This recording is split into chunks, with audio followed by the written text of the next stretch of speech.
In Lesson 7, we're going to be continuing on with basic sentence patterns. But what I want to do first is go back to your assignment that you had where you had to find the verb and its subject, and that was from lesson number 5. So if you would turn to that assignment, I would like to go over that with you. Remember, when you're looking for the verb and the subject in the sentence, first find the verb, find the action, or find that linking verb, then ask yourself who or what with the verb, and the subject should fit in with that. So let's go back and take a look at your 10 sentences where you were asked to underline the verb 2 times and the subject 1 time. And we were looking just for the simple subject. And hopefully you included all the helping verbs when we did this assignment. So number 1, difficulties can be stepping stones to success. The verb, 2 lines, can be. Can is helping, be is the linking verb. The subject, who or what can be, difficulties. Subject, difficulties. Number 2, the origin of the game of football can be traced to the English game of rugby. Verb, can be traced. We have a verb phrase. Traced is the action verb. Can be are the helping verbs. All right, who or what can be traced? Origin. Origin is the subject. Remember in the previous lesson I said that the subject of a sentence can never be found in a prepositional phrase. And in that sentence you have 2 prepositional phrases that follow the subject, origin, of the game of football. But neither one of those nouns is the subject. Origin is the subject in number 2. Number 3. The Macedonians became the first European Christians. Verb, became. Who or what became? Macedonians. Macedonians is the subject. Number 4, Aquila and Priscilla left Rome and fled to Corinth. In this sentence, you'll notice we have conjunctions and. We have some compound parts.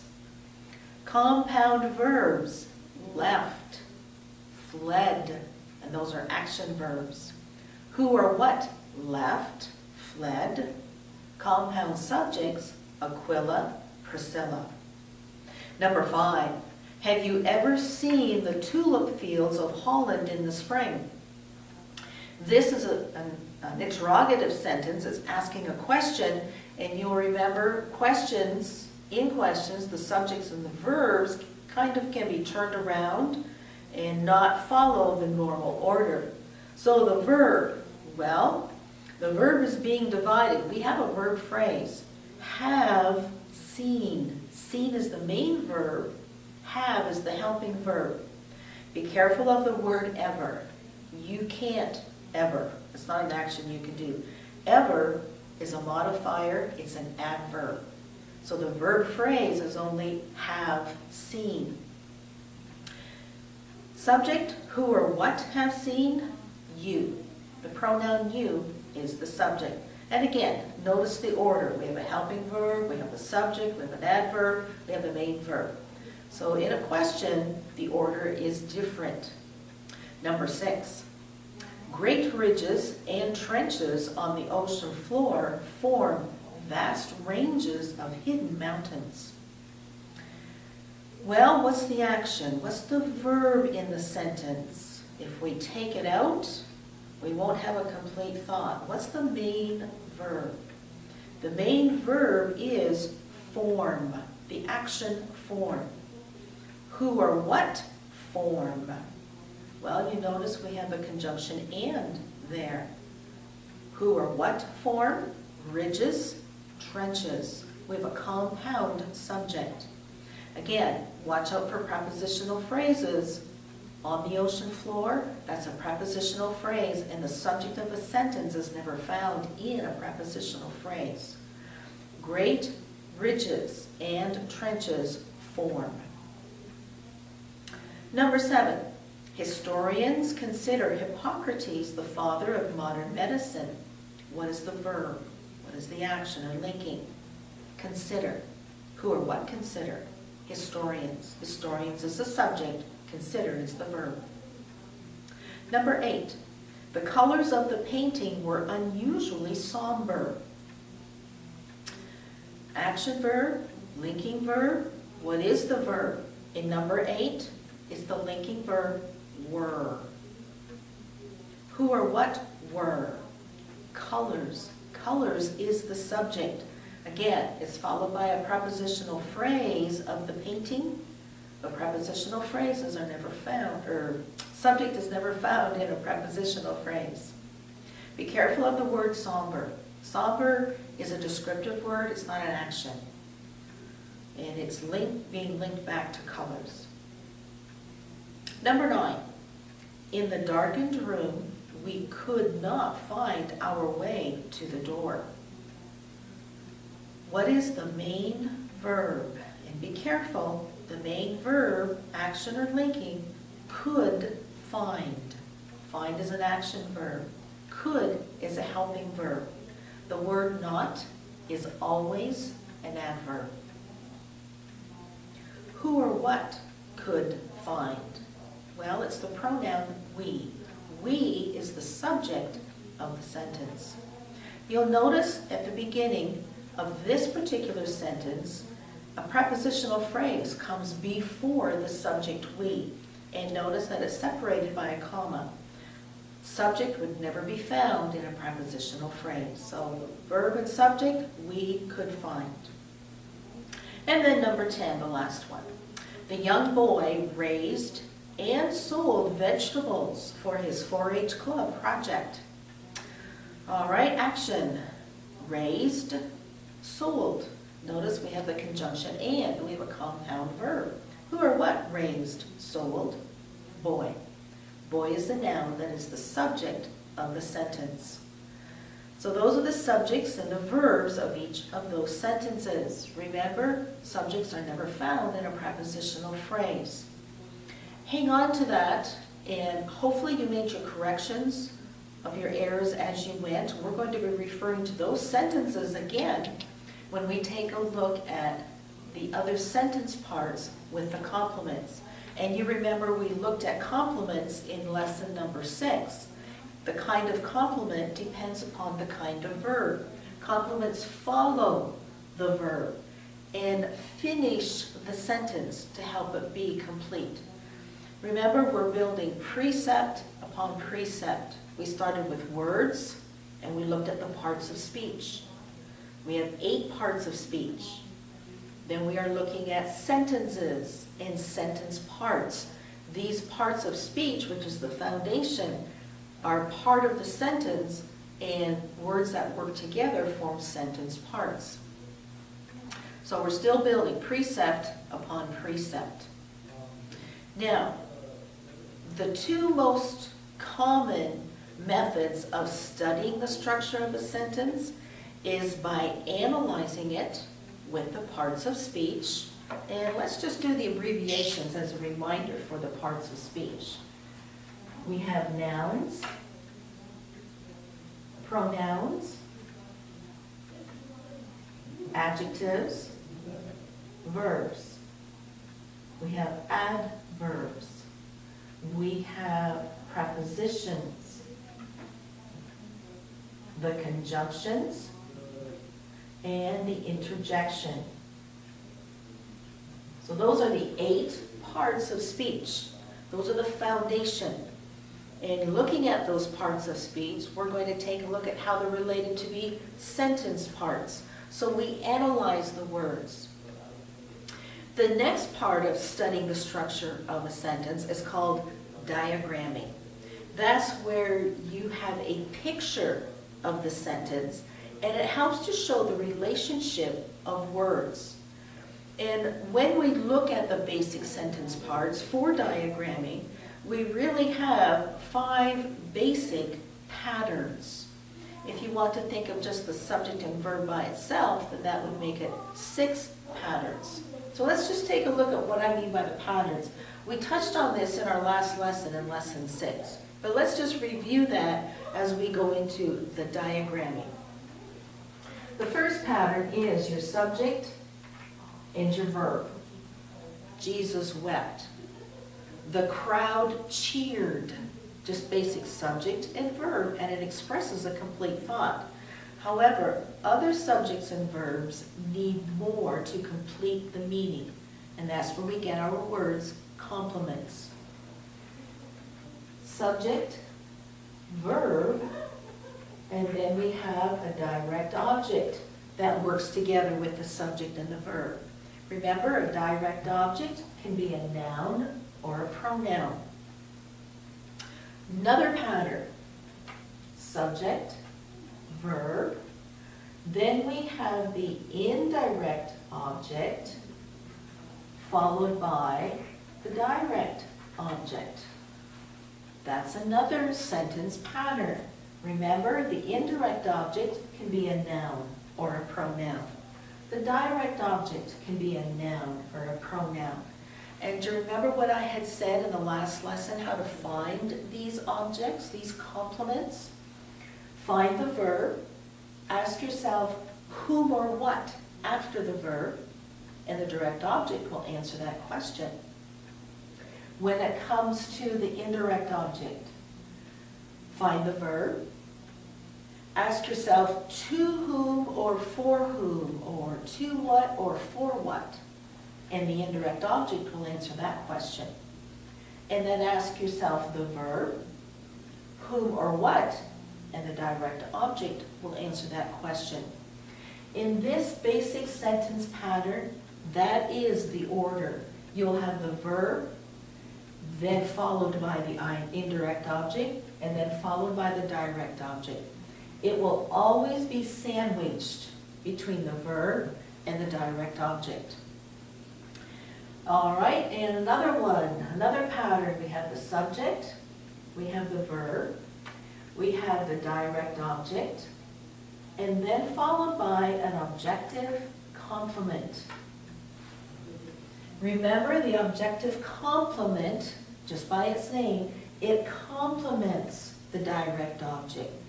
It can be either a noun or a pronoun or an adjective. So those are the three parts of speech that the objective complement can be. Remember, it can either identify it or rename it, or it can describe it. And again, in a sentence, that's the order it will come in. You'll have your verb, you'll have your direct object. The objective complement always follows the direct object. And you remember, the verbs in that particular sentence will mean to make or to consider. And if they do, then keep in mind you may have an objective complement following your direct object. These are action verbs. All right?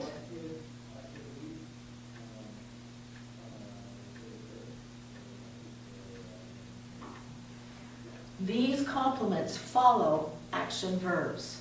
All right, remember the other kind of verb, and that's your linking verb or your sense verbs. You'll have your subject, you'll have your verb, and then following it will be a predicate nominative. And the predicate nominative is a noun or a pronoun that identifies or renames the subject. It's the same. The subject and the predicate nominative are the same thing, or the same person. And then the other one, you have your subject, your verb, which is your linking verb, followed by a predicate adjective. And obviously, this is an adjective. Because these are linking verbs, this predicate adjective is describing the subject. The linking verb links it back to the subject. The linking verb links it back to the subject. So these follow linking verbs.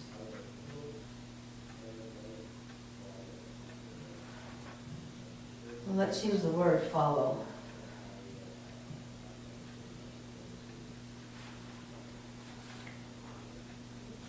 Those are the basic sentence patterns.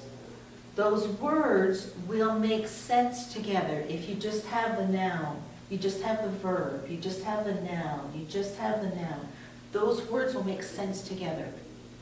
We can analyze it by the parts of speech, And we can also analyze it by diagramming. And diagramming is a picture to show the relationship of the words in a sentence. And diagramming is one of my personal favorites. I like to take a sentence and put it on a diagram to see how the words are related. So we're going to take a look at diagramming in this particular lesson. And when we diagram, the patterns are based on these sentence parts: subjects, verbs, complements. Now, adjectives and adverbs also have their place on the diagram, but as I said before, the basic sentence parts, these will make sense together if you have them diagrammed properly or in the right position. So we're going to take a look at just some sentence examples, and I'm going to show you how we diagram them. So if you turn to your handout about diagramming, and we'll just go over the basic sentence parts, and we'll go over some examples that show these. So take a look at your handout. Roman numeral 1 says subject and verb. Capital letter A, draw a sentence baseline. And use a ruler, don't use freehand, use a ruler and a pen or a pencil and draw the baseline, which is a horizontal line. Then if you take your ruler and draw a vertical line to divide it, you are going to divide the subject and the verb. Remember when we were finding the complete subject and the complete predicate, we divided the sentence with the vertical line. In a sense, this is what you're doing as well. Now, capital letter C says, identify the subject and verb of any given sentence. Place the subject to the left of the vertical line and the verb to the right of the vertical line. And there you'll see it. The verb is always on the right. And as I said before, if you're finding the verb of the sentence first, write down the verb first. Ask yourself who or what, and then write down the subject. The example we're going to use is a short one to illustrate this. Jesus saves. And there you can see the verb is saves, which is to the right of the vertical line, and then the subject, Jesus, is to the left of the vertical line. And that's what we call diagramming a sentence. It's a picture of what the sentence looks like grammatically. Roman numeral 2, we're going to take a look at modifiers. As I said before, adjectives and adverbs have a place on the diagram. Even though they're not a part of the basic sentence patterns, they're still a part of the sentence. Identify any adjectives modifying the subject and place them on a slanting line below the subject sentence line. Identify any adverbs modifying the verb and place them on a slanting line below the verb.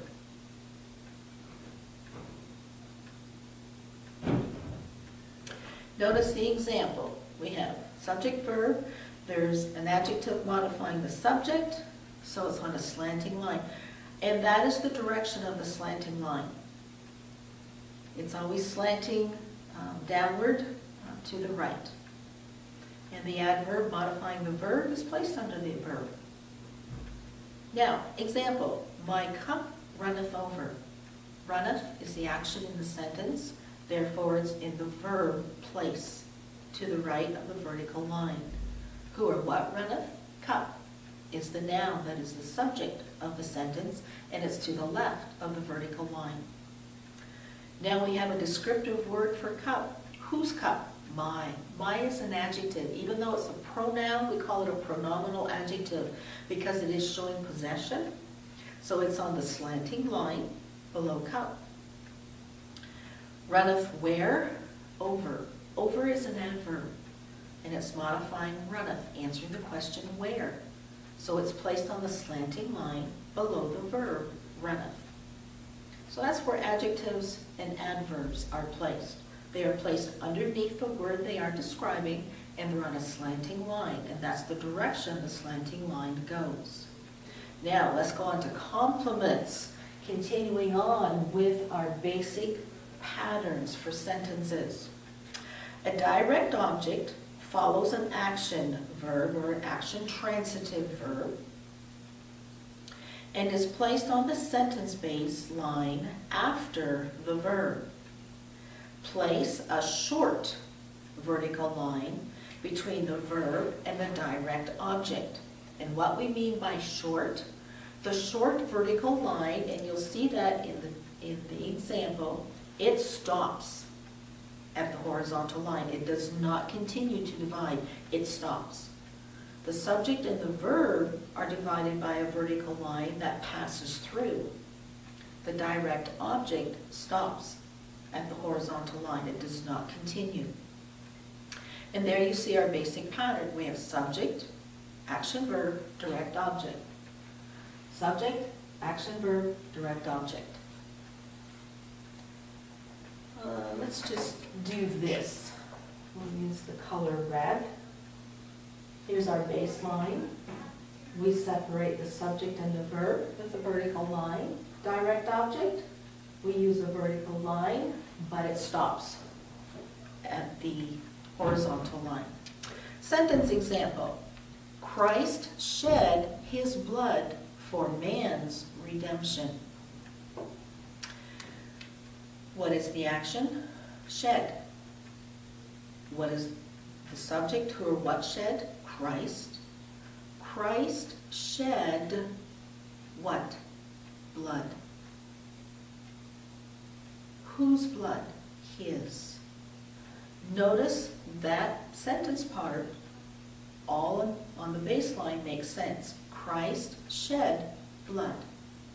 His is an adjective. It's a pronominal adjective modifying blood. Whose blood? I didn't show the prepositional phrase for man's redemption. That is diagrammed in a different way, and we'll look at that later on. In this lesson, we just want to concentrate on the basic sentence parts with their adjectives and their adverbs. Let's go on to capital letter B.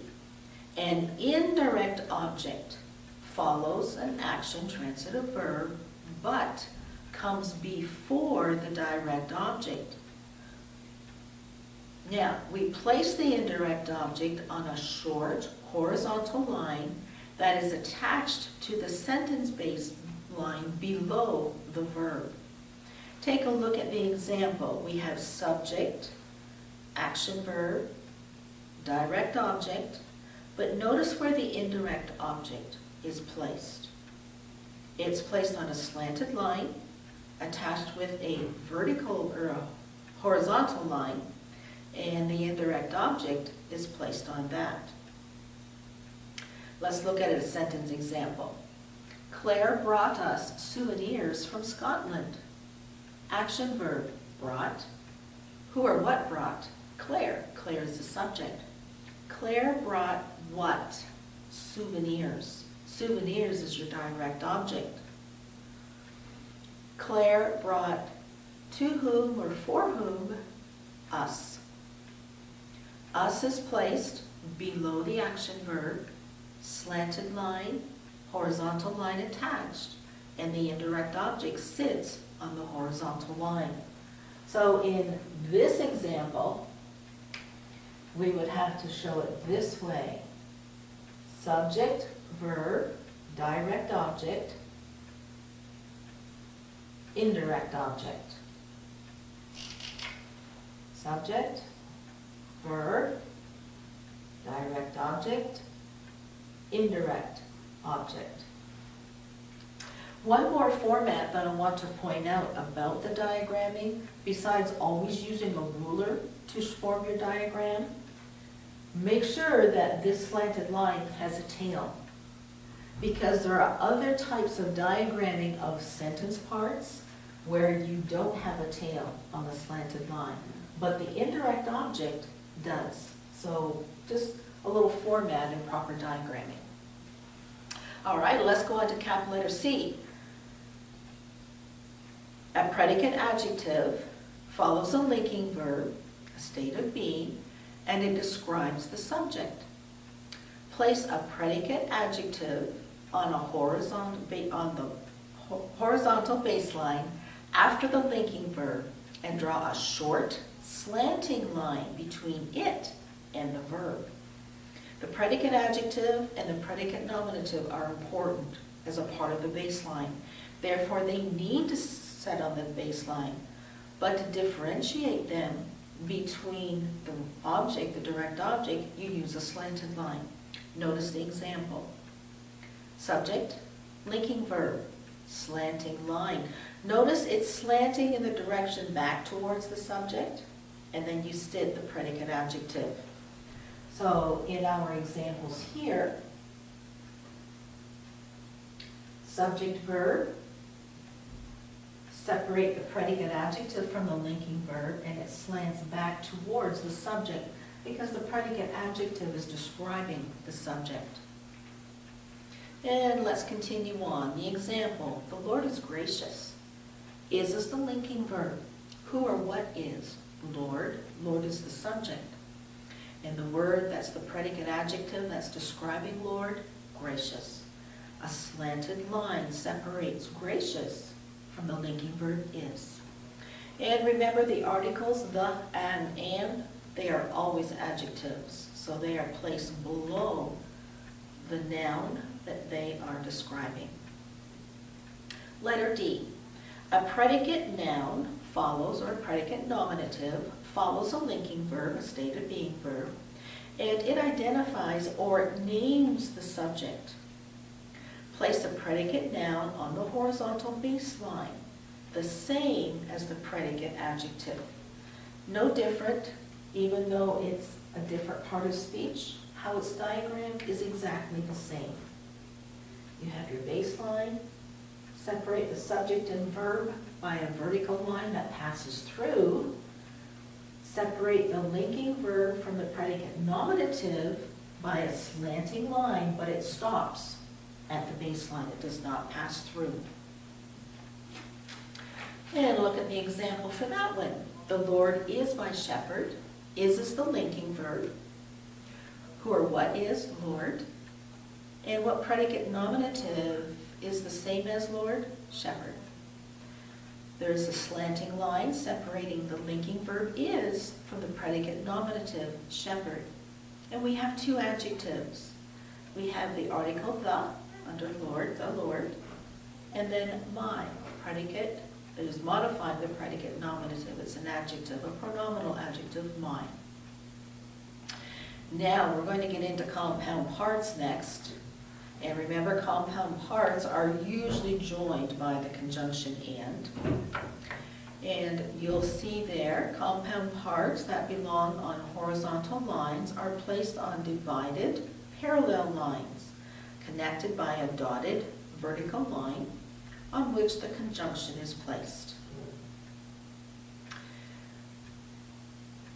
Here we have a compound subject. We have two horizontal lines. They come together and form a point and are joined to the main baseline. There's a broken line between those two horizontal lines, and on that broken line the conjunction sits. Example, James and John left their nets. What is the action in the sentence? Left. Who or what left? James, John. The order of the compound subject, the first subject is placed on the top horizontal line. The second subject following the conjunction is placed on the second one. And sits on the broken line. Notice there's a space between the tip of the connection to the vertical line that separates left from the rest of the subject. And then left whom or what? Left nets. We have a direct object because left is an action verb. There is an adjective. It's a pronominal adjective. It's a pronoun showing possession, but it's acting as an adjective, identifying whose nets, their nets. So again, just a part of the format for a compound subject. We have one baseline here, another horizontal there. They are joined to the baseline by bringing them together to a point, leave a space, and then do your verb.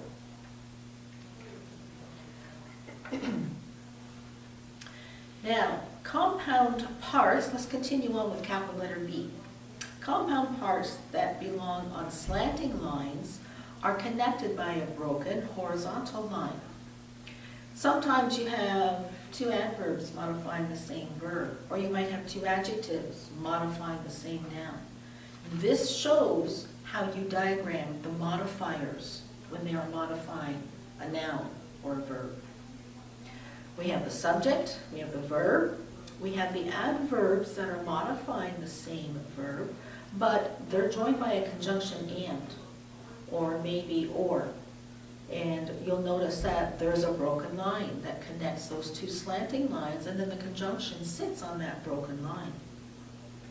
In the example, Jesus is calling softly and tenderly. Verb is calling. Who or what is calling? Jesus. Calling how? Softly, tenderly, and they are joined by a conjunction and. Notice softly is first in the sentence before tenderly. Therefore, softly is diagrammed on the slanting line first. Tenderly diagrammed last on a slanting line. Underneath is calling. And sits on the broken line that joins the two slanting lines for the adverbs. Now, let's take a look at if there are some other compound parts. We have, if a word or phrase modifies both parts, it is connected to the line before the division.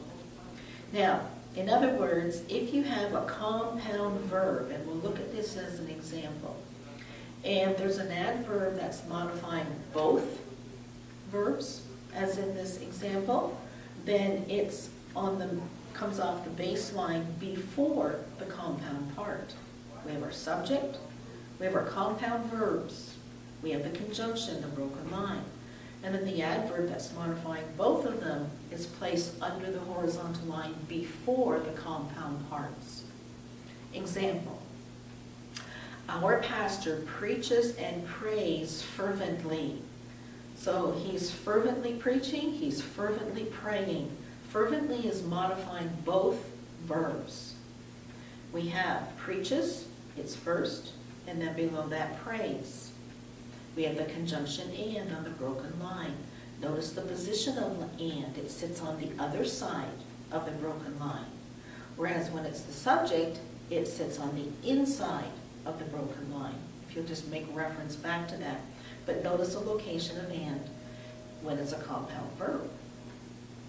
Now, since fervently is modifying both verbs, fervently will be on a slanting line under the horizontal line, but before the compound parts.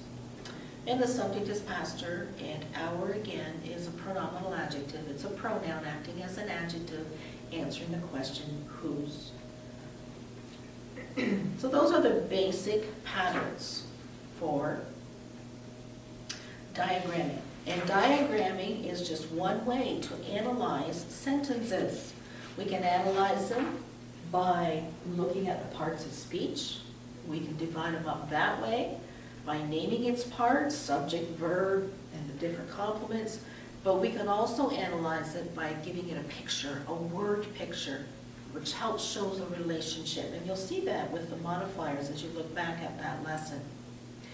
Now, we're going to take a look at some sentences on the whiteboard, and we're going to diagram those. We're going to take a look at some sentences on the whiteboard. We're going to find the subjects, the verbs, the complements, and then we're going to diagram them. We're going to see how they are related by using the diagram. So let's take a look at sentence number 1. And I read, Mary set the table. What's the action? What's the verb? Set. Who or what set? Mary.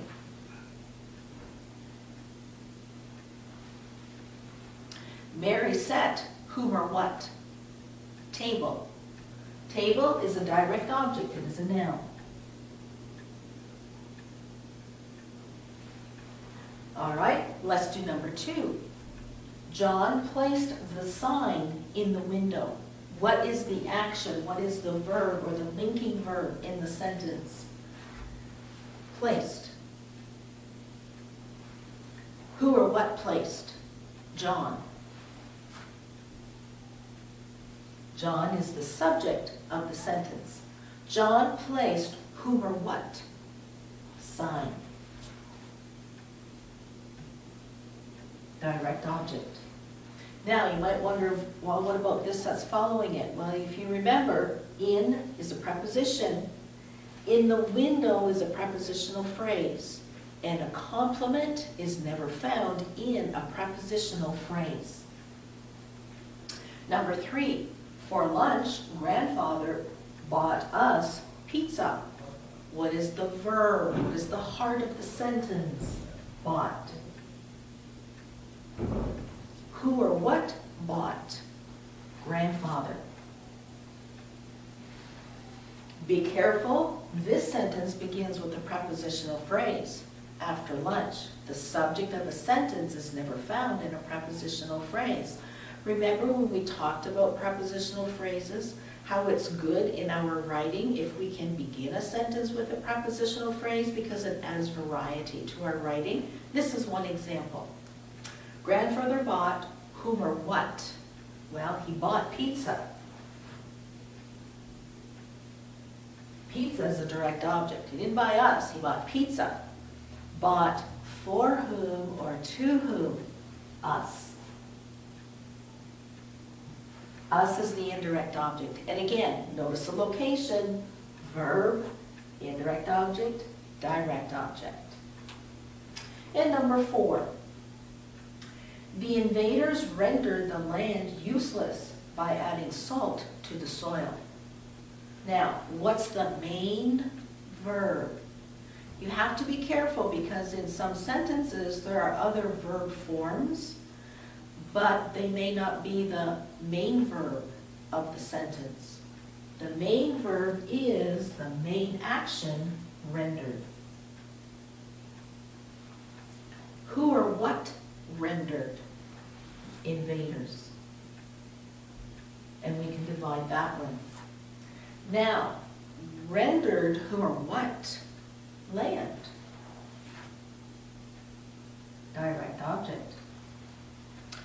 Remember, if you go back to your list of verbs that we use with an objective complement, and it means to make or consider, rendered is one of them. And do you remember what little phrase I said to insert to help you find the objective complement? And it usually follows immediately after the direct object. Rendered the land to be useless. Useless is the objective complement. And you might think, well, it's not a noun. Well, no, it's not a noun. It's describing land. Remember, the objective complement can be a noun or an adjective. And this time, it's an adjective. And you might think, well, we didn't do that in our diagramming paper. No, we didn't, but we are going to diagram one of those on the whiteboard. Those are the basic sentence parts. Notice we have a preposition by, and we have a prepositional phrase by adding salt, and then another prepositional phrase to the soil. All right? Complements are never found in prepositional phrases. These are our basic sentence parts. So let's take a look at diagramming them. All right, number 1, our horizontal baseline, our division,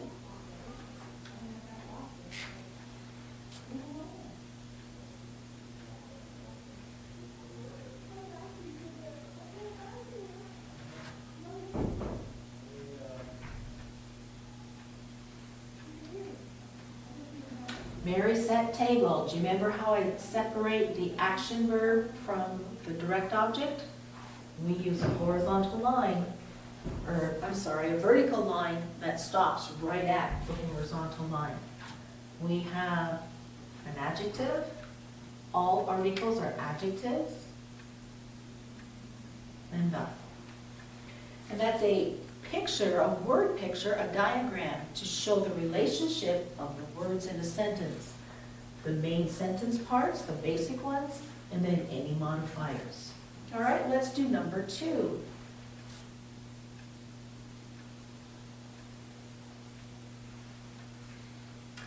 We have the verb placed.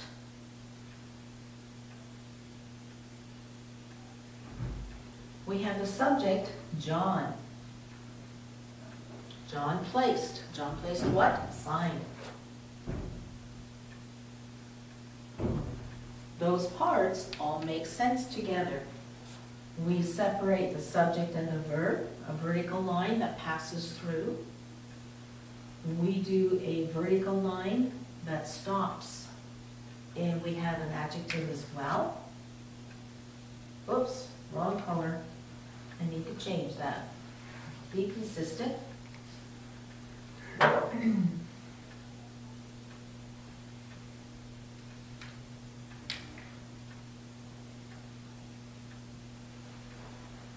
And that's a diagram, a picture of that particular sentence, number 2. All right, let's go on to number 3. You'll notice in number 3 that I did do a vertical line separating the subject and the verb, and that is because it begins with a prepositional phrase. So I can't really divide the subject and the verb, not in that particular sentence with a vertical line. All right, number 3, we have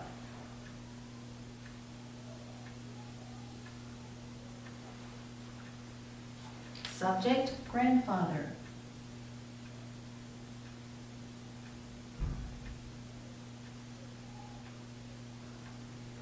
Verb, bought. Bought what? Pizza.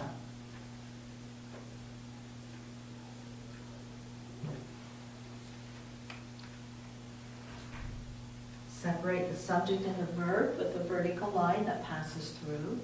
Separate the verb from the direct object by a slant, no, not a slanted line, I'm sorry. By a vertical line that stops. Now, if you remember, going back to your handout, the indirect object, us, it's diagrammed below the action verb. We have a slanted line, a horizontal line, and us sits on the horizontal line. Grandfather bought pizza. The basic sentence part. Grandfather bought us pizza. The basic sentence parts for the action verb. Number 4, we do have an action verb, and it's rendered. The only thing that's different is we have an objective complement, and we haven't looked at that in your diagramming, but we will for this one.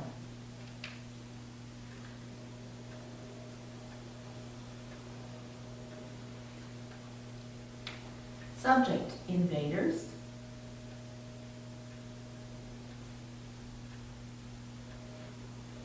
Verb, rendered.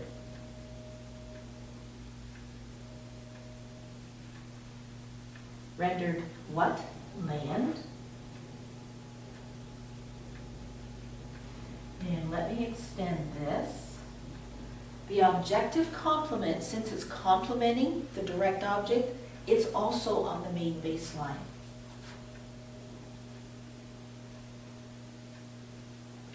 Even though it's an adjective, it is because it's an objective complement that it follows, immediately follows the direct object. So we have our subject and verb division. We have our direct object and verb division. Now, notice how it's separated. Since it's either describing or identifying the object, we are going to use a slanting line to show that it's slanting towards the noun or the pronoun that it's identifying or describing. So we have our verb, Our subject, our verb, our direct object, our objective complement. Now, there's one more thing that we need to add, and that is the adjectives. We have the invaders, and we also have the land. Adjectives are always diagrammed under the noun or pronoun they are describing, and they are diagrammed on a slanting line. Now, one thing about protocol for diagramming a sentence. When you diagram a sentence and you are writing the first word of the sentence on your diagram, since it's the first word and it's capitalized in the sentence, it needs to be capitalized on your diagramming. So the is diagrammed with a capital because it is the first word of the sentence. And then the land. So that is our other basic sentence parts using action verbs. Subjects, verbs, direct objects, indirect objects, and subject are objective complements. Now our next sentences that we're going to take a look at are going to be sentences that use linking verbs. Now let's take a look at some sentences that have linking verbs followed by the complements, predicate nominative and predicate adjectives. And let's just review how they are diagrammed. And you can refer to your handout about diagramming those with the linking verbs. First of all, let's find the verb, the subject, and the complement and identify the complement. Remember, complements can be nouns, pronouns, as well as adjectives. Number one, what is the linking verb or the being verb or the state of being verb? Was. Who or what was Moses? All right, it's a linking verb. Now, what noun or pronoun is following it, or adjective? Well, what word is identifying or describing Moses? Leader. Leader is a predicate nominative. It's a noun, it's naming, and it's naming Moses. Now, leader has two modifiers, a, because it's the article, and then good. What kind of leader? Good leader. Let's go on to number two. The sunset was absolutely beautiful. What is the verb? What is the linking verb? Well, again, we have was. Who or what was? Sunset. Now, what is the complement following the linking verb? What is either naming or describing the subject? Beautiful. What part of speech is beautiful? Beautiful is an adjective because it's describing sunset. So we have a P, a predicate adjective. We have the article, modifying sunset, and we have absolutely. Do you know what part of speech absolutely is? Absolutely beautiful. It's an adverb. And it's an adverb describing the adjective beautiful. Do you remember the definition of an adverb? An adverb is a word that can describe a verb, or it can describe an adjective by adding emphasis, or another adverb by adding emphasis. So the sunset was beautiful. Adding emphasis, absolutely beautiful. So it's modifying it, the adjective. It's adding emphasis to it. Let's diagram. Number one.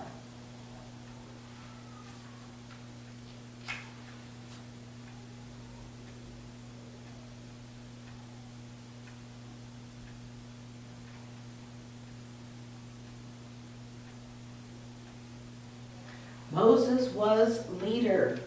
All those words make sense together. That's your basic sentence pattern. Dividing the subject verb. Do you remember what kind of line separates the predicate nominative from the linking verb? Slanting. Because it's going back and describing the subject or identifying it. All right, now we have some modifiers. We have a, leader, and good leader. And again, adjectives are diagrammed in the order that they appear in a sentence. A, good.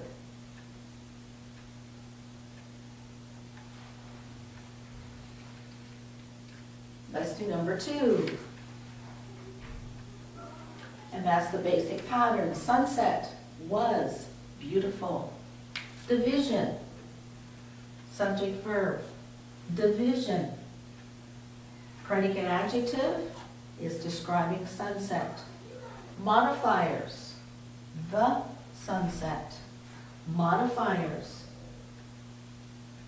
Absolutely beautiful.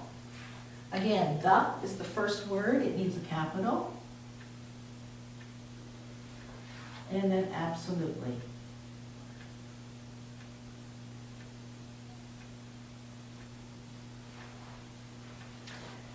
Now you can see those are the basic sentence patterns. And now you can see how parts of speech, identifying the words in a sentence and understanding them, helps as we go on and study the sentence and its parts based on the parts of speech.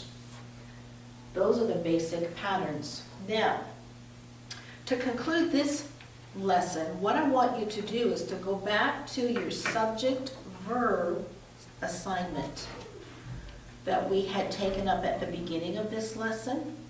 In this assignment, I also want you to label the direct objects, the indirect objects, the predicate nominatives, the predicate adjectives, and the objective complements, if there are any.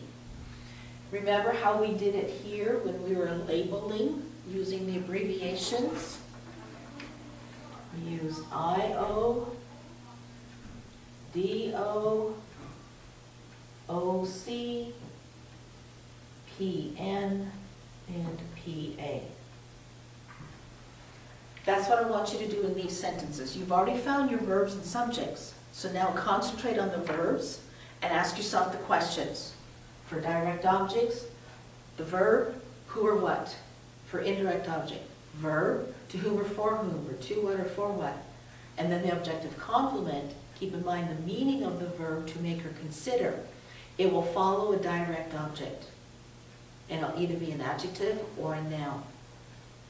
Let's take a look at sentence number 1, and let's do it together. If you remember, turn back to your assignment. Difficulties can be stepping stones to success. All right, the verb is can be. All right, we've got a linking verb, so that means it's going to be followed by a noun or an adjective. What noun or adjective is describing or renaming the subject difficulties? The noun is stones. Difficulties can be stones. Now, I know you're probably thinking, well, what about the word stepping? Well, stepping is important. Stepping is what we call an adjective. It's a verb form acting as an adjective. And stepping actually is describing stones. And it's a verb form acting as an adjective. And we're going to be taking a look at that in our next lesson, how verb forms can be used as other parts of speech and not just the main verb of the sentence. So let me repeat. Number 1, subject is difficulties. Verb can be the predicate nominative stones.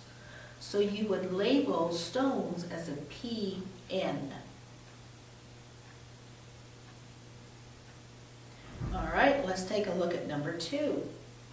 You know that the subject is origin. You know that the verb is can be traced. All right, can be traced. What or whom?